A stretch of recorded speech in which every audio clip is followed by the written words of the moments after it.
So I'm in the parking lot at work. I just got here. I got here a few minutes early, so I'm just sitting here. Someone told me last night that people's cars in the parking lot have been getting broken into. And of course, I couldn't find a single spot in the front, so I'm parked way in the back where it gets dark at night. And I look over, and I don't know if you can see this. That truck over there, their back window's busted. So, I mean, I don't know if I should call the cops right now. Because, like, it's not covered. So that probably happened today while they're at work or something. So I think I'm going to take down the license plate and call the cops. Just in case. So that person knows their car got broken into. But my car's, like, right next to it. So I'm so stressed out, and I have to leave my purse in here because I'm not allowed to bring it inside. I work at the airport. You have to have a clear bag. So my purse isn't clear. I can't bring it in. And I'm really stressed about it. But I'm going to take all my debit cards and, like, ID out and everything and bring it with me in my lunchbox. My dad called me or texted me this morning and told me that my little sister was having a hard time, that she was really missing her brother, and told me to call her. And I called her, but she didn't answer. She said she was playing PlayStation. She's a lot like I was when I was little. She doesn't really want to show emotion. She's 15. Yeah, she's 15. So she doesn't like to talk about things emotional. And I was the same way when I was younger too. So, but yeah, it's just been one of those days. And now I'm stressed out and I gotta go work.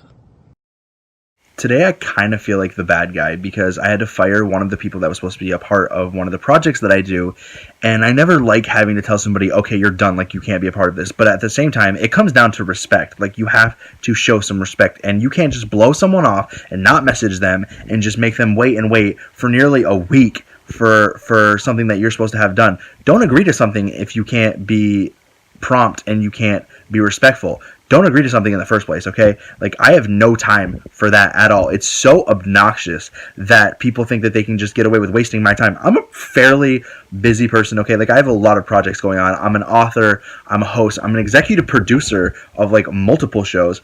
So it's like, I don't have time to sit around and wait for your lazy self to get it. And if you can't do it, that's fine. Like, I get that, okay? But I get that. I get that people have lives. But then just say something, okay? Don't ignore me. Don't beat around it. Just come out like it. Don't be a coward. And I feel like that's what some people do that are a coward. And you know what? I should always follow my gut instinct about who to work with. And I didn't one time. I didn't in this case. And it bit me. And you know what? That part's probably on me. But moving forward, if somebody were to ask me, should they work with this person, I'm going to be straight up like, no, you shouldn't. And I had to send a message like, maybe we could revisit the idea of you working for a Bryce Cameron produced program in the future. But you know what? That's never going to happen because the trust is gone. And once the trust is gone with me, whether it be family, friends, or employees, it's never coming back, ever.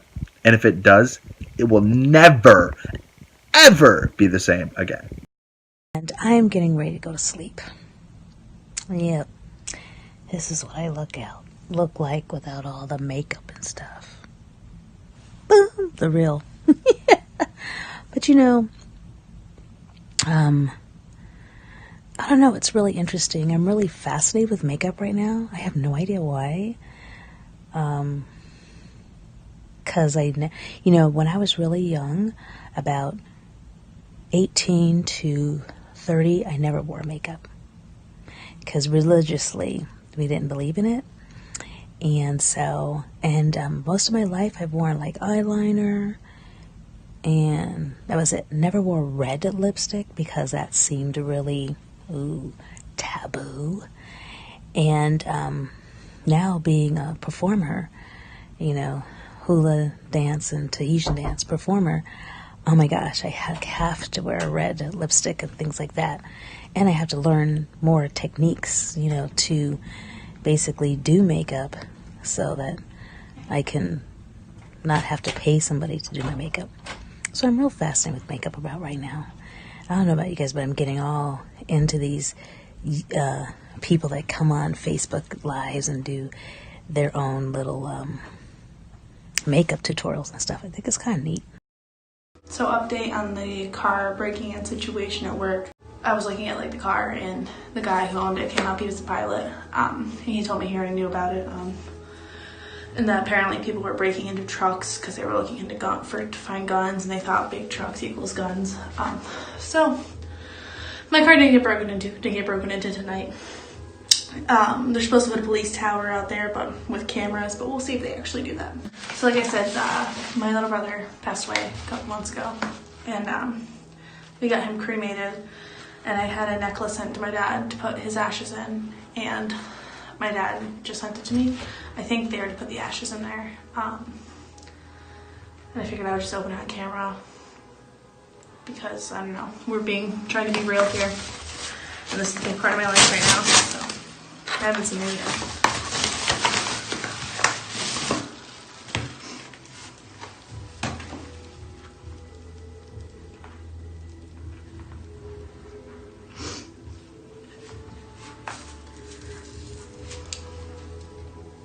This is the necklace. Jesus. Let's not drop that. And it's got some of my little brother's ashes in there. So, it's nice to know he'll be with me at all times. I'm not really religious. I don't really believe in anything. I don't believe in nothing, but I don't believe in a specific religion. I just don't believe that there's any way for me to know which religion would be the right one. Because if I was raised in a different country, I would be told that different religion was right. But I believe that there's something. And I've seen ghosts. I know they are real. But I believe in something. And I know that there's something that happens after you die. So it's just nice to know that a little part of him will be with me at all times. Whenever I miss him, I can know that he's there over my heart. And they got a ruby stone in it because him and I were both born in July, so both of our birthstones are rubies. But yeah, I just wanted to show you guys me opening this. I know we have something in common though, that we both like to do makeup. Yes, I love makeup. I do too. I'm not very good at applying it, but I love playing with it. I have a good time. It looks good. I feel like you do a good job. Brings my spirits up anyway. You know, when I'm feeling down or whatever, I just plop in front of my makeup mirror and just start playing. So how are you? It's fun. I'm good. How are you? I'm doing good. I don't know if you know very much about me. I'm 50 years old. I'm ex-Army. Used to be a nanny. Used to do everything. You said you were an Army medic, right? Yes, I was. Okay. Yep. I think that's what my stepsister does. Oh, I think that's what my stepsister does in the Air Force now. She's a medic, I think. Oh, she does stuff in the hospital. I didn't get stuck in the hospital. She's, I was a field medic. I was watching a little bit of the, do you know any of the, do you know Josephine or Miste? Because I was talking to... I've interacted with Miste before just because she's been on a lot of Bryce's projects, like, from the beginning. Yeah. I don't, know her. I just kind of, I've interacted with her, and I've seen her shows and stuff. And then Josephine I haven't really interacted with, so I don't really know her well. And obviously Bryce and I are best friends. I was talking to Bryce earlier, and I was watching 11/11 earlier, and he was kind of talking about the show. And he was talking about, who he really thought was going to be a breakout star.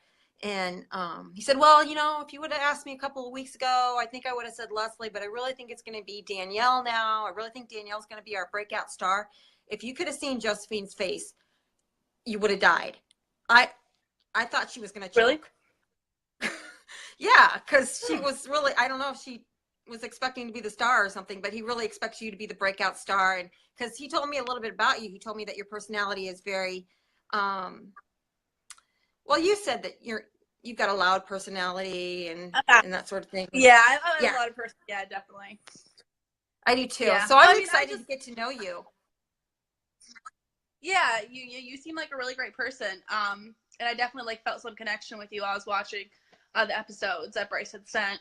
Especially you talking about a little restrained. I don't think Oh, okay.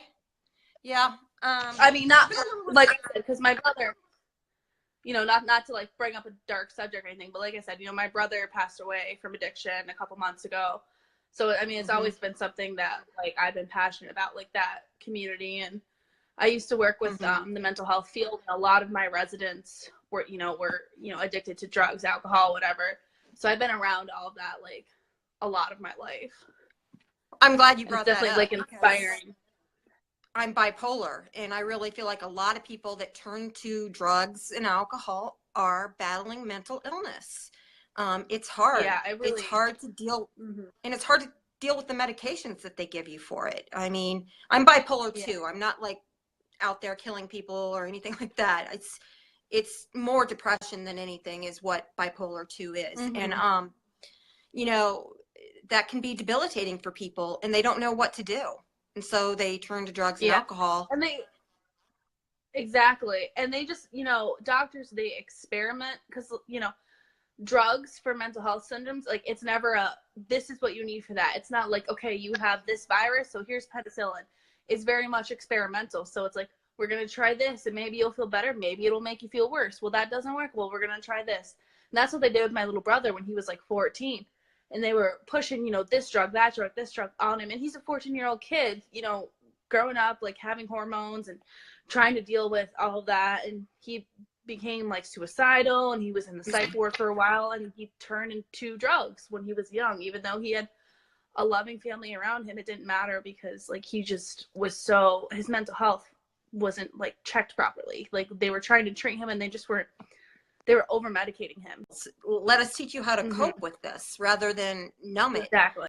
Fuck this. I'm tired of my mind being numb. I'm tired of my emotions being numb. When it starts, it's not even always like addicted to the actual substance, like that physical addiction. It's getting addicted to that feeling of getting that temporary relief of, I'm not in this, my mind isn't in this deep dark place while I'm on the, when I'm drinking, my mind is up, I'm up here, I'm distracted, I'm thinking about this, I'm having a good time, or when I'm using these drugs. So people get so addicted to that feeling early on, and then once you're addicted to that, then you get that physical addiction. And once it gets to that physical point, it's like impossible. It's so hard. So I really, it is. I think that hearing your story is really inspiring. Because they don't want to come out and be like, oh, I'm having like suicidal thoughts or something. Well, they're going to, put me in a psych ward or something. People are going to think I'm crazy. People are so afraid of what's going to come from talking about it. So they bottle it all up and keep it in, and then it turns into something toxic. I don't give a shit what you think about me. I am who I am now. And if you don't like it, bye-bye. Bryce's new hairdo. Oh, I love it. I do too. I think it suits him so good. Yeah. I really like it. Yep, yeah, he's definitely killing it. Yeah, he is. Who would have thought we had so much in common? Yeah. I know. So I definitely felt, as soon as I watched you, I felt like there was going to be a connection. I was like, I feel like I'm going to get along well with her, and we're going to be able to talk about a lot. Bryce asked me that. Like mindset.